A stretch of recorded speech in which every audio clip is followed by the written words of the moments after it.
Greg Ehrenberg here with another Prize Picks video for Awesemo. Today we're talking about the baseball games. If you guys are new to Prize Picks, head on over to prizepicks.com, make your first deposit using the promo code Awesemo, get up to a $100 bonus on that first deposit. The first prop that I'm looking at today is Marcus Stroman for under 5 strikeouts. I still think it's very likely that we see Stroman strike out 6 hitters today against the Atlanta Braves. A couple things to consider. First, this is going to be a doubleheader game. So even if Stroman's pitching really well, he only has 7 innings to work with. The other thing to consider, too, is Stroman just not a very high strikeout pitcher. 20.6% K rate for him so far this year, 19.7% for his career. It's very rare that we see Stroman rack up gaudy strikeout totals. Also in a fairly difficult matchup against the Atlanta Braves offense. Stroman has only struck out more than 6 hitters once in his last 6 starts. So it's just not all that likely to me that he gets to those kind of strikeouts. Under 5 Ks is a play here.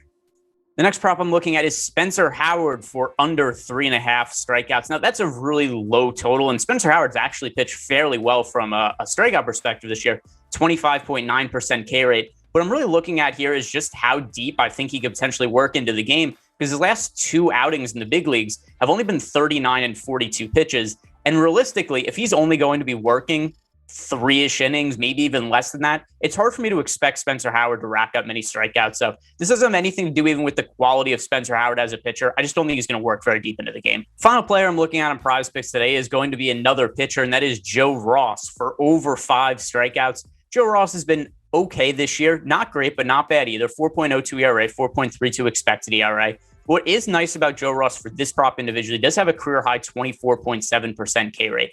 Now, Joe Ross entered the big leagues with a pretty well-regarded outlook as a prospect, but never really quite panned out, and a lot of it was due to injuries. He sat out all of 2020, even though he was healthy, and now it looks like it's paying some dividends in 2021, in particular with those strikeout numbers. So we've seen the velocities at 93.9 average fastball velocity for Joe Ross, and with the strikeout rate up, it looks like he benefited from last year off. And given that he's also worked fairly deep into some games this year, I like his chance to get over on a strikeout prop. So just to recap, the 3 players that I was looking at today on Prize Picks, it is Marcus Stroman and Spencer Howard, the under on their strikeout props. Joe Ross, the over on his strikeout prop. If you guys want to get action on these props, head on over to prizepicks.com. Use the promo code Awesemo to make that first deposit. Get up to a $100 match deposit bonus.